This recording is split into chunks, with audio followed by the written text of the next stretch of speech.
무엇이 얼마나 달라졌나를 생각해 봅니다. 세월호 참사가 일어나자 위정자들과 정치인들은 너, 나 할 것 없이 세월호 현장에 달려갔습니다. 세월호 이전과 이후에 대한민국은 달라져야 한다면서 앞다투어 안전대책 마련을 약속했습니다.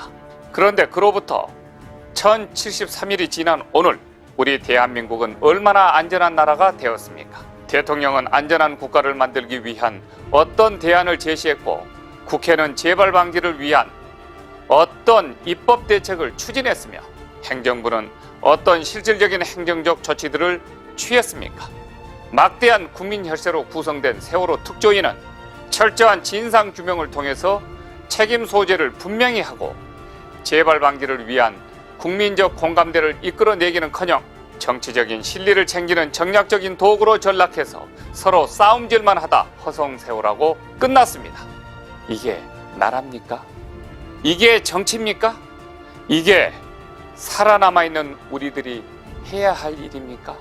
할 일입니까? 참으로 어처구니 없고 실망스럽기 그지없습니다.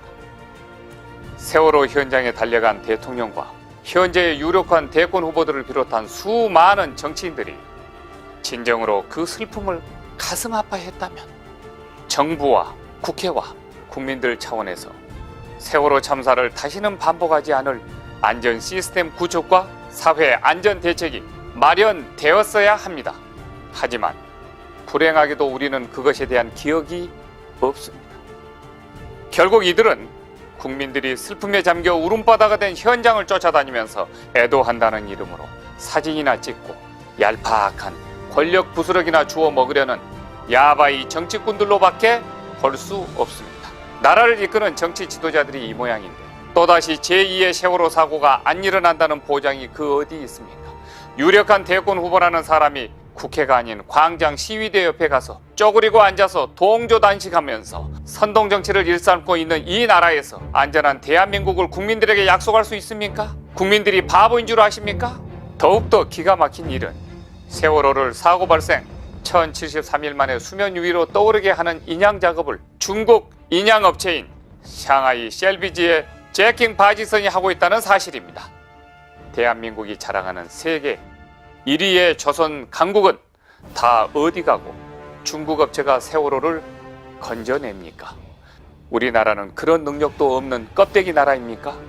이 나라를 책임지고 있는 위정자들은 간도 쓸개도 없는 사람들입니까? 국가적 자존심도 없는 이런 인물들에게 나라를 맡겨놓고 있으니 이 나라가 이 모양 이 꼴입니다. 지금 한중 관계가 어떻습니까? 사드 배치로 중국이 우리의 안보 주권을 위협하며 무자비한 경제 보복을 가하고 있는데 3년 동안 건져내지 못한 꽃다운 청춘들을 중국배가 인양하고 있습니다. 어쩌다가 우리가 이런 나라가 됐습니까? 국민이야 죽든 말든 국가 자존심이야 구겨지든 말든 위정자와 정치인들이 자기 뱃속 채우는 데만 혈안이 돼 있기 때문입니다. 그렇기 때문에 우리 국민은 이들을 버려야 국민이 삽니다. 돌이켜보면 세월호 참사가 일어난 원인도 결국은 정치인들이 부패하고 썩었기 때문입니다. 돈벌이에 혈안이 된 기업가들이 정관계 인사들과 결탁해서 각종 안전수칙을 위반하고 무시한 정경유착 때문에 세월호가 발생한 것 아닙니까? 그런데도 이 사건의 핵심 책임자인 유병언에 대한 수사는 흐지부지 끝나버렸습니다. 지금 유병언이 죽었다고 믿는 국민이 과연 몇 %나 되겠습니까? 전 언론이 온통 난리를 치면서 찾던 유병언의 아들 유혁기는 어디에 있고 유섭나는 왜 송환하지 못합니까? 지금 박근혜 전 대통령의 탄핵을 촉발한 최순실 게이트가 정경유착으로 터진 사건이라면 세월호 참사 또한 실소유주 유병언과 정관계 인사들과의 정경유착 때문에 발생한 정경유착의 원조격인 사건입니다.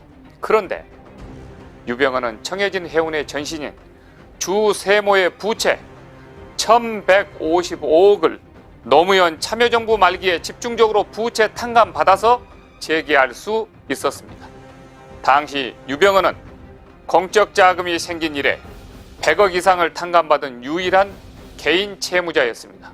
더욱이 당시 예금보험공사는 부실 관련자에 대한 차명 및 은닉재산 조사를 단 한 차례도 실시하지 않았습니다. 이와 관련해서 많은 의혹이 제기되고 있고, 당시 청와대 비서실장이었던 문재인 후보는 이러한 의혹 해명에 대한 포괄적인 정무적 책임에서 벗어날 수 없습니다. 뿐만 아니라 문 후보는 그 이전에 유병언의 채권 확보 책임자였습니다. 그는 2000년 7월 법원의 판결에 따라서 유병언의 자녀 3명으로부터 신세계 종합금융회사의 대출금 미납액을 강제 징수하는 파산 관제인으로 선임되었습니다.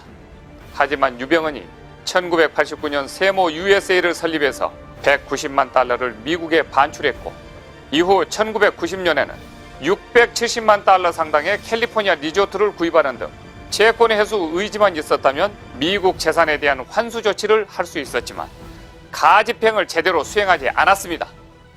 이건 누가 했습니까? 문재인 후보가 했습니다. 문재인 후보에게 묻겠습니다. 그 이유가 무엇입니까? 문 후보는 이런 의혹에 대한 명확한 입장을 지금 국민 앞에 밝혀야 합니다. 그렇지 않으면 그가 하루가 멀다 하고 외쳐대는 적폐청산의 대상이 다름 아닌 바로 그 자신이 될 것입니다.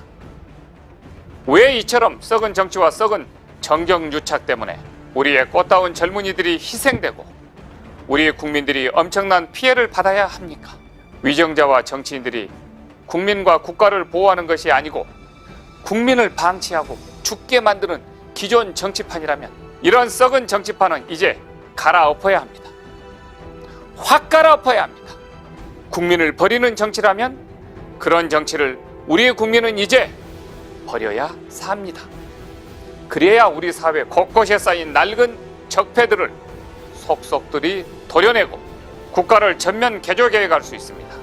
국민의 생명을 지키고 보호하는 안보국가, 안전국가로 거듭나는 길만이 먼저 간 꽃다운 청춘들에게 우리가 조금이라도 덜 미안하고 덜 부끄러운 일이 될 것입니다. 우리는 물속에서 수면 위로 떠오르는 세월호를 바라보면서 또다시 흥분하고 분노할 것이 아니라 아직까지도 세월호와 같은 참사를 막을 수 있는 사회 안전 시스템을 갖추지 못하고 있는 이 나라 위정자, 아니 위선자들을 향해 분노해야 합니다. 사회 안전 시스템이 구축되지 않으면 이제는 대한민국호가 세월호처럼 침몰할 수 있다는 비상한 관심을 갖고 사회 안전 시스템 구축에 만전을 기해야 할 것입니다. 끝으로 이번 세월호 인양 과정에서 제2차 안전사고가 발생하지 않도록 철저한 대책을 세워 실종된 9명의 고귀한 시신 이양이 모두 이루어지길 간절히 바라겠습니다. 3년이라는 인고의 세월을 견뎌낸 유족분들에게 깊은 위로의 말씀을 전합니다. 경청해 주셔서 대단히 감사합니다.